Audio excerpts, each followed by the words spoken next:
కాని అప్పు అనే సమస్య మాత్రం మనిషిని నిలకడగా ఉండనివ్వదు. రాత్రి నిద్ర ఉండదు, పగలు మనశ్శాంతి ఉండదు.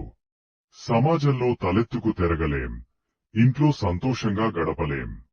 చాలా మంది అనుకుంటారు, నా జీతం పెరిగితే అప్పు తీర్చేస్తాను, ఆస్తి అమ్మితే అప్పు తీర్చేస్తాను అని. కాని నిజం ఏంటంటే, అప్పు తీరాల్సింది జేబులో డబ్బుతో కాదు, మనసులో మార్పుతో. ఈరోజు మనం భారతీయ చరిత్రలోనే అత్యంత గొప్ప మేధావి, అర్థశాస్త్ర పితామహుడు అయిన ఆచార్య చాణక్యుడు అప్పుల గురించి ఏం చెప్పారు, ఒక సామాన్యుడు అప్పుల ఊబిలో కూరుకుపోతే దాని నుండి బయటపడి మళ్లీ ధనవంతుడిగా ఎలా మారాలి అనే విషయాలను చాణక్య నీతి ద్వారా తెలుసుకుందాం. ఈ వీడియో చివరి వరకు చూడండి, ఎందుకంటే ఈ వీడియో మీ ఆలోచన విధానాన్ని, మీ ఆర్థిక స్థితిని ఖచ్చితంగా మారుస్తుంది. ముందుగా చాణక్యుడు చెప్పిన అత్యంత కఠినమైన మరియు ముఖ్యమైన సూత్రాన్ని తెలుసుకుందాం. చాణక్యుడు అంటారు, రుణశేషం, అగ్నిశేషం, శత్రుశేషం లేదా రోగశేషం తథైవచ్చ. దీని అర్థం చాలా లోతుగా ఉంటుంది. ఒక ఇల్లు కాలిపోతున్నప్పుడు మంటలు ఆర్పేసి చివర్లో ఒక చిన్న నిప్పు రవ్వను వదిలేస్తే ఏమవుతుంది? గాలి వీచగానే ఆ చిన్న నిప్పు రవ్వ మళ్లీ పెద్ద మంటగా మారి మొత్తం అడవిని కాల్చేస్తుంది. అలాగే జబ్బు చేసినప్పుడు మందులు వాడి కొంచెం తగ్గగానే ఆపేస్తే ఆ జబ్బు మళ్లీ తిరగబెట్టి ప్రాణానికే ముప్పు తెస్తుంది. అప్పు కూడా అంతే. ఏదోలే, వడ్డీ కడుతున్నాను కదా, అసలు తర్వాత తీరుద్దాం అని మీరు అలసత్వం వహిస్తే ఆ వడ్డీ చక్రవడ్డీగా మారి మీ ఆస్తులన్నింటినీ మింగేస్తుంది. అందుకే చాణక్యుడు చెప్పే మొదటి పాఠం, కిల్ ద డెట్ ఇమీడియట్లీ. అప్పు ఎంత చిన్నదైనా సరే మీ దగ్గర ఉన్న ప్రతి రూపాయిని కూడబెట్టి దాన్ని పూర్తిగా రూపుమాపే వరకు నిద్రపోకండి. వాయిదాలు వేయడం అనేది తాత్కాలిక ఉపశమనం మాత్రమే, కాని అది దీర్ఘకాలిక వ్యాధి. అసలు మనం అప్పుల పాలవడానికి ప్రధాన కారణమేంటి? తక్కువ సంపాదన అని అనుకుంటున్నారా? కాదు. చాణక్యుడి ప్రకారం ఆడంబరమే దరిద్రానికి మూలం. ఈ రోజుల్లో మనం చూస్తున్నాం, పక్కింటి వారి దగ్గర కారు ఉందని మనము కొంటాం. సోషల్ మీడియాలో స్టేటస్ పెట్టడానికి ఖరీదైన ఫోన్లు కొంటాం. ఇవన్నీ మన అవసరాలు కావు, మన కోరికలు మాత్రమే.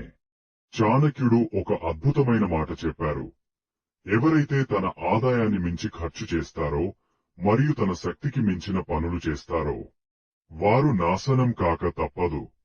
అప్పు నుండి బయటపడాలంటే మీరు చేయాల్సిన మొదటి పని బ్రేక్ వేయడం. అవును, మీ లైఫ్ స్టైల్ని ఒక్కసారిగా తగ్గించుకోండి.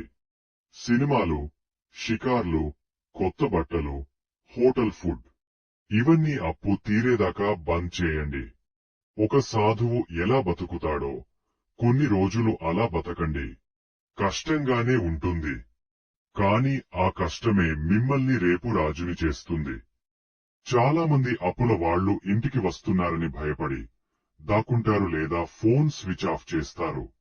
కాని చాణక్య నీతి ఏం చెబుతుందో తెలుసా? సోమరితనం ఉన్నచోట లక్ష్మీదేవి నిలబడదు. మీకు అప్పులు ఉన్నాయంటే మీరు ఇప్పుడు సాధారణ మనిషి కంటే రెట్టింపు కష్టపడాలి. ఉదయం 9 నుండి సాయంత్రం 6 వరకు చేసే ఉద్యోగం మీ ఇంటి ఖర్చులకే సరిపోతే అప్పు తీరదు. సాయంత్రం 6 తర్వాత ఏం చేస్తున్నారు? సెలవు రోజుల్లో ఏం చేస్తున్నారు? చాణక్యుడు చెప్పినట్లుగా ధనం సంపాదించడానికి సిగ్గుపడకూడదు. మీరు ఎంత పెద్ద పొజిషన్లో ఉన్నా సరే అప్పు తీర్చడానికి చిన్న పని చేయాల్సి వచ్చినా చేయండి. పార్ట్ టైం జాబ్ చేయండి, స్కిల్స్ నేర్చుకోండి, ఎక్స్ట్రా ఇన్కమ్ ఎలా తెచ్చుకోవాలో ఆలోచించండి. గుర్తుపెట్టుకోండి మిత్రులారా, కన్నీళ్లు పెట్టుకుంటే అప్పు తీరదు, చెమట చిందిస్తేనే అప్పు తీరుతుంది. ఇక్కడో ముఖ్యమైన విషయం ఉంది. చాణక్యుడు చెప్పిన రహస్య సూత్రం, మనసా చింతితం కార్యం వాచా నైవ ప్రకాశయేత్. అంటే మీరు మనసులో అనుకున్న పనిని అది పూర్తయ్యే వరకు బయటకు చెప్పకూడదు. మీరు అప్పు తీర్చడానికి డబ్బు కూడబెడుతున్న విషయం ఎవరికీ చెప్పకండి. ముఖ్యంగా మీ బంధువులకు గాని, అనవసరమైన స్నేహితులకు గాని తెలియనివ్వకండి. ఎందుకంటే మీ దగ్గర డబ్బు ఉందని తెలిస్తే కొత్త ఖర్చులు పుట్టుకొస్తాయి లేదా వేరే వాళ్ళు అప్పు అడుగుతారు. మీ లక్ష్యం ఒక్కటే. అర్జునుడికి పక్షి కన్ను కనిపించినట్లు మీకు మీ అప్పు మాత్రమే కనిపించాలి. వచ్చిన డబ్బు వచ్చినట్లు సైలెంట్ గా క్రెడిటర్స్ కి కట్టేయండి. శబ్దం చేయకుండా పని కానిచ్చేయండి.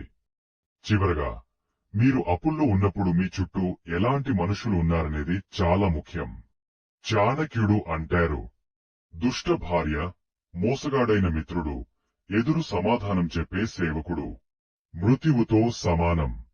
మీరు పొదుపు చేస్తుంటే ఈ ఒక్కరోజుకి ఖర్చు చేద్దాంరా అని పిలిచే స్నేహితులు మీ శత్రువులు. మీరు కష్టపడుతుంటే మీ తలరాత ఇంతే అని నిరుత్సాహపరిచే బంధువులు మీ శత్రువులు.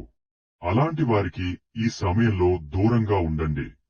ఎవరైతే మీకు ధైర్యాన్ని ఇస్తారో, ఎవరైతే మీకు ఆర్థిక సలహాలు ఇస్తారో వారితో మాత్రమే స్నేహం చేయండి. మిత్రులారా, అప్పు అనేది ఒక ఊబిలాంటిది. అందులో ఎంత కదిలితే అంత లోపలికి కూరుకుపోతాం. కానీ చాణక్యుడి నీతిని పాటిస్తే ఈ రోజు కష్టంగా ఉండొచ్చు, రేపు కూడా కష్టంగానే ఉండొచ్చు. కానీ ఎల్లుండి మాత్రం ఖచ్చితంగా అద్భుతంగా ఉంటుంది. అప్పు లేని జీవితమే నిజమైన స్వాతంత్ర్యం. ఆ స్వాతంత్ర్యాన్ని మీరు త్వరలోనే పొందుతారని ఆశిస్తున్నాను. ఈ వీడియోలో మీకు ఏ పాయింట్ బాగా నచ్చిందో కింద కామెంట్ చేయండి. అప్పుల్లో ఉన్న మీ మిత్రులకు ఈ వీడియో షేర్ చేసి వారికి ధైర్యాన్ని ఇవ్వండి. మరిన్ని మంచి వీడియోల కోసం మన ఛానల్ని సబ్స్క్రైబ్ చేసుకోండి. జై హింద్.